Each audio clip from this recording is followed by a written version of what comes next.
കരുവന്നൂർ കള്ളപ്പണ ഇടപാട് കേസിൽ K Radhakrishnan M P E D ചോദ്യം ചെയ്യുകയാണ്. ചോദ്യം ചെയ്യൽ 7 മണിക്കൂർ പിന്നിട്ടു. രാവിലെ 11 മണിയോടെയാണ് രാധാകൃഷ്ണൻ കൊച്ചിയിലെ ഇ ഡി ഓഫീസിൽ ഹാജരായത്.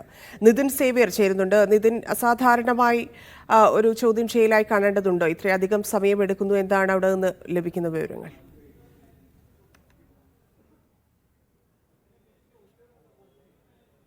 ധന്യ, ഇന്ന് രാവിലെ 11 മണിക്കാണ് കെ രാധാകൃഷ്ണൻ എം പി ചോദ്യം ചെയ്യാനായി ഇ ഡി ഓഫീസിലെത്തിയത്. സാധാരണ ഒരു ചോദ്യം ചെയ്യൽ തന്നെയാണ്, മറ്റ് അസാധാരണ നടപടികളുണ്ട്. മുൻപ് എം വർഗീസും MC മോദിനെയൊക്കെ ചോദ്യം ചെയ്തപ്പോഴും ഇതുപോലെ തന്നെ മണിക്കൂറുകളാണ്. എം വർഗീസിനെയൊക്കെ രാത്രിയും ഒരുപാട് വൈകുന്നേരം ചോദ്യം ചെയ്തിരുന്നു. അതുകൊണ്ട് തന്നെ ഇതൊരു ഇ ഡിയുടെ സാധാരണ പ്രൊസീജിയറാണ്. ഒരുപാട് നേരം ചോദ്യം ചെയ്യൽ ഏകദേശം പൂർത്തിയായിട്ടുണ്ടെന്നാണ് മനസ്സിലാകുന്നത്. മറ്റ് പ്രൊസീജിയേഴ്സൊക്കെ നടന്നുകൊണ്ടിരിക്കുകയാണ്. ഏതായാലും അല്പസമയത്തിനുള്ളിൽ തന്നെ കെ രാധാകൃഷ്ണൻ എം പി പുറത്തേക്ക് വരുമെന്നാണ് നമ്മൾ മനസ്സിലാക്കുന്നത്. രാവിലെ 11 മണിക്കാണ് കെ രാധാകൃഷ്ണൻ എം പി ഈ കരുവന്നൂർ കള്ളപ്പണ ഇടപാട് കേസുമായി ബന്ധപ്പെട്ടുള്ള ചോദ്യം ചെയ്യലിനായി ഹാജരായത്. നേരത്തെ 2 തവണ സമൻസ് അയച്ചെങ്കിലും അദ്ദേഹം ഹാജരായിരുന്നില്ല. തുടർന്നാണ് ഇന്ന് മൂന്നാമത് വീണ്ടും സമൻസ് അയക്കുകയും ഇന്ന് ഹാജരാകുകയും ചെയ്തത്.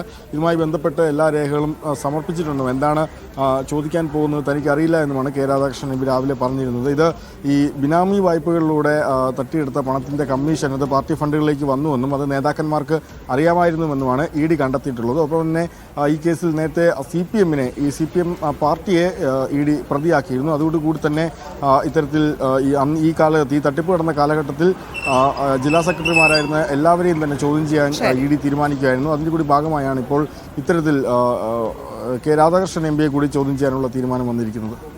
ശരി.